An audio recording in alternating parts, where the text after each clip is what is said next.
Alors effectivement, là aussi, sur cet aspect-là, l'enquête apporte des résultats intéressants, partiellement ambigus, voire ambivalents, hein. Vous avez souligné cette ambivalence. D'un côté, on a une question initiale qui montre que lorsqu'on on demande aux personnes interrogées d'évaluer l'action politique du Conseil d'État dans son ensemble, les avis sont assez favorables, même majoritairement positifs. Ce qui tente à démontrer que l'affaire Maudet n'a pas éclaboussé outre mesure le Conseil d'État et que la population genevoise conserve une certaine confiance dans l'action du Conseil d'État. Après, on a une question qui montre par contre que le Conseil d'État est très mal évalué dans sa gestion de la crise. Avis critique exprimé par les personnes interrogées. Peut-être que là, on doit quand même nuancer parce que il y a d'abord un taux de ne sait pas élevé, ce qui est assez logique, hein. Les gens ne se prononcent pas, ils ne savent pas trop comment la crise a été gérée. Euh, mais surtout, on peut imaginer peut-être un phénomène un peu de globalisation, c'est-à-dire il y a la crise Maudet et puis on met un peu tout le monde dans le même panier. On considère que le Conseil d'État l'a mal géré sans savoir vraiment si on attribue la culpabilité au Conseil d'État ou à Pierre Maudet lui-même. Donc peut-être que cette question-là, elle souffre en quelque sorte de l'affaire Maudet qui amène une vision plus critique du Conseil d'État que la population l'a en réalité. Et puis il y a une troisième question qui est l'appréciation des différents membres du Conseil d'État dans leurs pratiques, dans leurs fonctions habituelles. Alors bien sûr, là, il y a un biais partisan, hein. Les gens de gauche ne vont pas être favorables aux élus de droite, par exemple, ou bien les électeurs de droite vont être plus critiques vis-à-vis d'Odgers que d'Albusco, par exemple.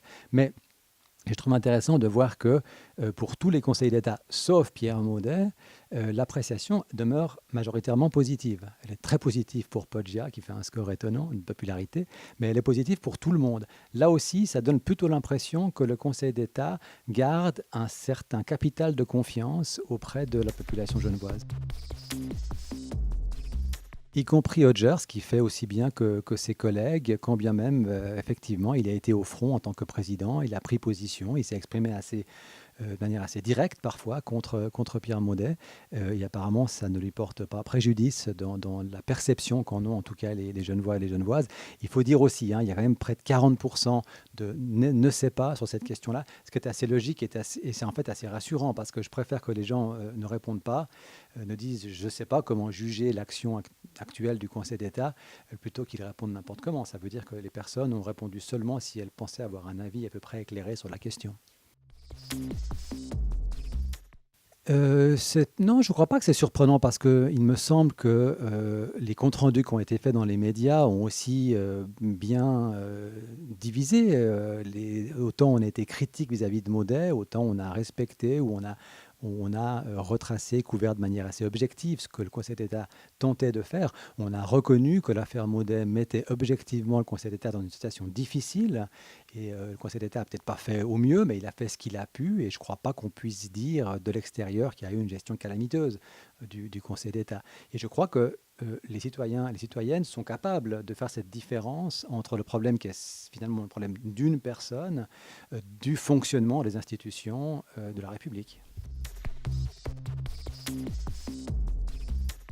Oui, mais il y a quand même la question comment dire, du timing des événements. Et au moment où Maudet a été élu président et a fait le discours de Saint-Pierre, on n'avait pas encore connaissance de suffisamment d'éléments de l'affaire pour pouvoir dire non, on ne peut pas le laisser faire ça, c'est plus possible, il faut l'arrêter tout de suite.